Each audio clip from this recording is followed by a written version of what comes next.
আজকে দারুণ মজাদার একটা ভর্তা ট্রাই করলাম, সজনে ডাঁটার ভর্তা। এটা যে কি মজা আমি কাউকে বলে বোঝাতে পারবো না। এটা আমার দাদি নানি কেউ কখনো আমাকে খাওয়ায়নি। আমি ফেসবুক ইউটিউবে বারবার দেখছিলাম এবং আমার একটু আমি এটা তৈরি করেছি। এটা মানে ভয়ে ভয়ে তৈরি করতেছিলাম, আসলে সজনে কখনো এভাবে খাইনি, খাওয়া যাবে কি না।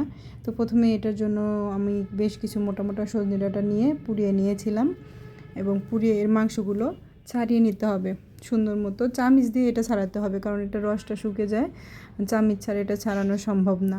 এটা এত মজা, আমি অবশ্যই রিকোয়েস্ট করব আপনারা একটু এটা ট্রাই করবেন বাসায়। অনেক মজা, অনেক মজা।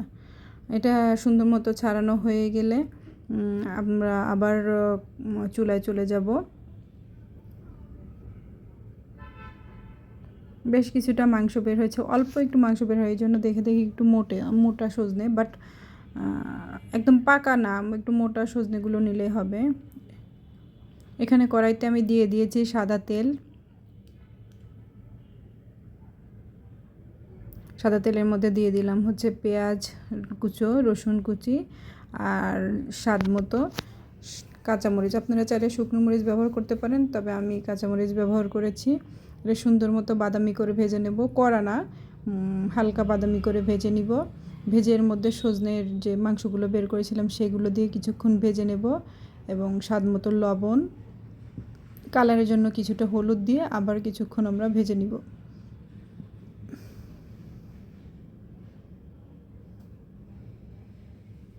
দেখে খুব সিম্পল মনে হচ্ছে, আসলে এটা মানে অসম্ভব সুস্বাদু একটা খাবার।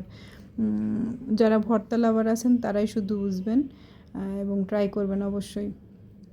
সজনের তো গুণের শেষ নাই, সজনেকে তো সুপার ফুডই ডাকা হয়, আমাদের জন্য খুবই উপকারী একটা খাবার।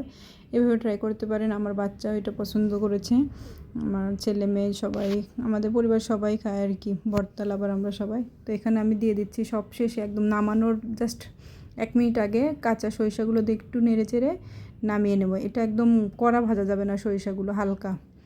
তো এখানে আমি ভাজা শেষ, এগুলো এখন আমি নামিয়ে নিব, ঠান্ডা করে ব্লেন্ডারে দিয়ে দিব। তবে ব্লেন্ডারেও করা যাবে, পাটায় পিষেও করা যাবে, তো পাটায় পিষলে এটা বেশি মজা হবে।